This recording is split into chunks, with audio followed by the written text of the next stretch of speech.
Hey everyone, my name is Alex Epstein, your lifelong San Franciscan and realtor here at Vanguard Properties in San Francisco.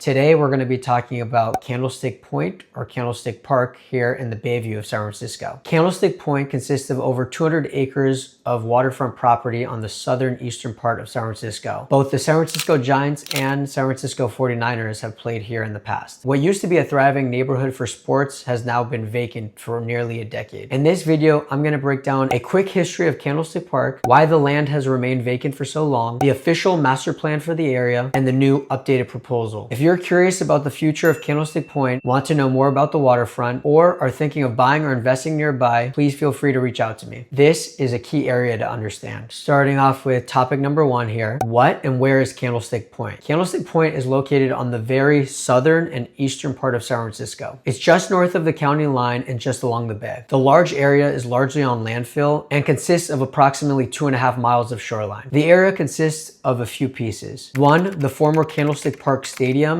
and its adjacent parking lots. Two, Candlestick Point Recreation Area, which is about 154 acres of waterfront property. Note that only half of this has been improved so far. Three, the public housing community, which consists of 256 original units on about 18 acres, which has been historically isolated in the city. From a high level, Candlestick Point is part of the Bayview and Hunters Point community. This is an engaged community in San Francisco, which has historically been relatively isolated from San Francisco due to it being cut off from services, retail, and job centers that other San Francisco neighborhoods take for granted. So the idea of Candlestick Point and the shipyard has always been, how do we turn this underutilized land into a complete and connected waterfront community that also helps revitalize the greater neighborhood that is the Bayview? Most notably, this area will be visible to you when you head to the airport, going south, but especially north on 101. If you look on the right side while you're going up 101 north, from the airport,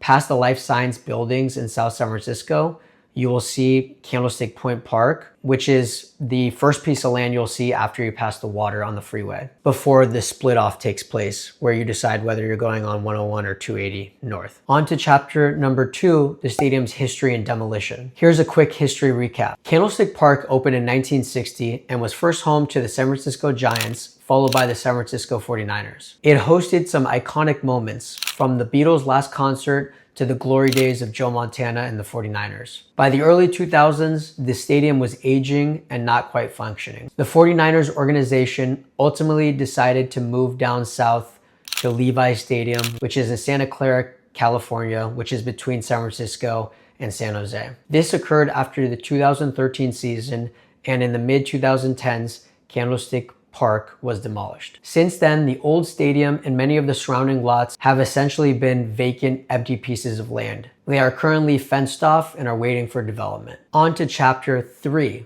Why has it been vacant for so long? From the outside looking in, it can look like the city just forgot about Candlestick. But behind the scenes, there has been some activity. First off, it's important to note that this is not a standalone project. Candlestick Point is actually tied to a much larger master plan called CPHPS Phase 2, which is Candlestick Point and Hunters Point Shipyard Phase 2.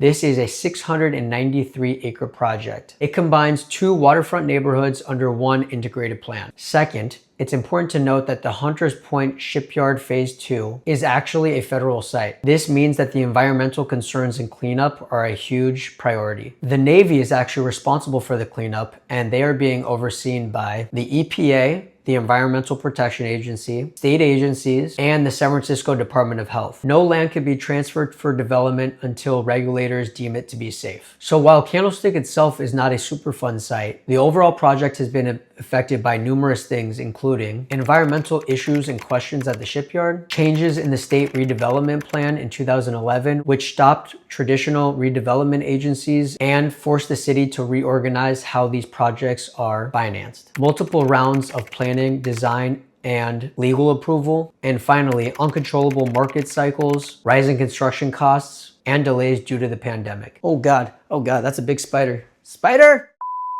All of this has resulted in a site which has just looked like a large empty field next to a state park. While the master plan has been envisioned over a decade ago, it didn't move forward as originally planned, and this has resulted in the site looking like a giant empty field next to a state park. Chapter 4, the official master plan. Now let's talk about what's actually been approved. Candlestick Point and the Hunters Point Shipyard Phase 2 development, which is often called CPHPS Phase 2, is a 693-acre development site. The master plan has been designated as 2 waterfront neighborhoods. At large, it is an urban infill project on the southern eastern waterfront. Its design is 2 waterfront neighborhoods, Candlestick Point and Hunters Point Shipyard. At full build-out, both areas combined consist of approximately 10,672 new housing units, 7,000 which will be at Candlestick, and 3,500 at the shipyard. Approximately a third of all these units are planned as affordable to low and moderate income households. Almost 350 acres of parks and open spaces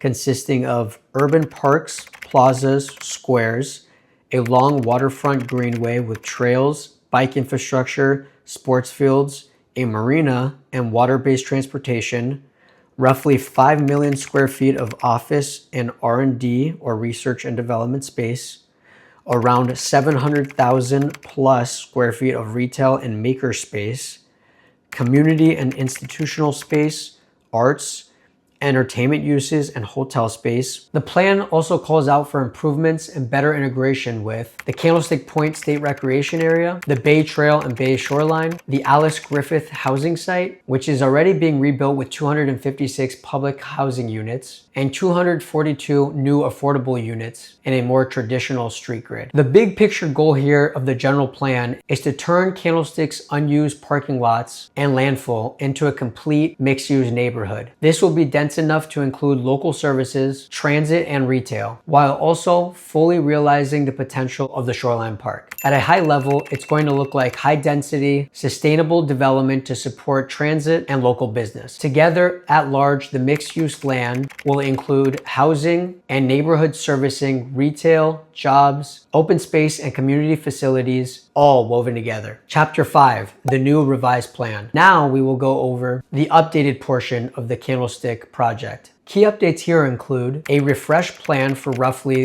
a 280-acre site at Candlestick, taller buildings than original planned, a shift from the big box retail heavy concept to what they're calling the Innovation District, which targets biotech and AI companies with more office and R&D space and less traditional retail space. And finally, a reworked phasing and financing structure. In the first phase alone, there will be 675 homes. Nearly half of these are slated to be affordable, which is in line with the city's infusion of income-restricted housing and the city's broader housing goals. The reason for these updates is to reflect current market realities, meaning less demand for huge retail and more demand for flexible R&D and life science type spaces, to keep the project financially viable, and to move construction forward sooner while the shipyard's cleaning continues. In other words, instead of a huge regional mall, now the revised vision leans into more jobs through an innovation hub with housing and parks surrounding it. It's still a mixed-use community, just more suited to today's economy. Chapter 6.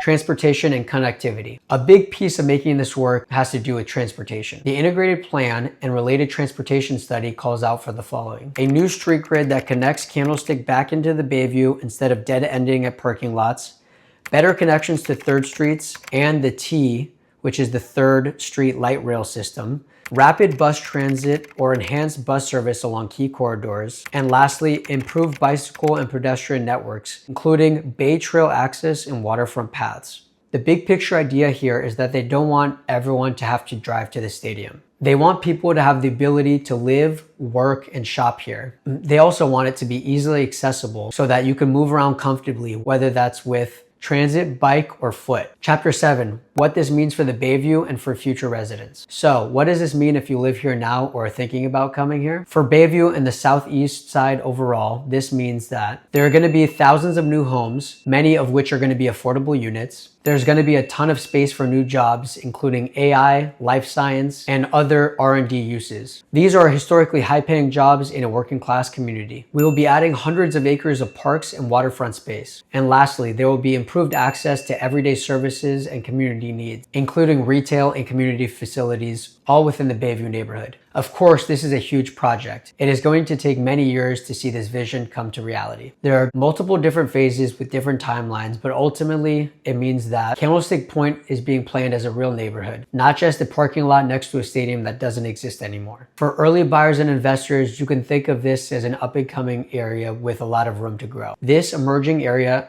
obviously comes with its risks. There is some uncertainty and patience required here, as timelines often change. But also, there's obviously upside, as there is more infrastructure and jobs to be had. And finally, Chapter 8, my take as a local realtor. From my perspective as a lifelong San Franciscan and realtor, Candlestick Park and Point is one of the most intriguing parts of San Francisco. It is an intriguing long-term play. I relate it to the dog patch, which used to be completely underutilized and now is a thriving neighborhood. Eventually, I foresee that for this area, so the long-term play here is extremely intriguing. You get waterfront exposure and a ton of new development in one of the largest areas of San Francisco, which has yet to be developed. If you live in the Bayview now or nearby, this is definitely a project to keep your eyes on. If you'd like to talk more about what this could mean for your situation, please reach out to me. My name is Alex Epstein, and you can reach me at my contact information below. Thank you guys so much for being here. This concludes my video. If you found this breakdown helpful, subscribe for more weekly San Francisco real estate videos.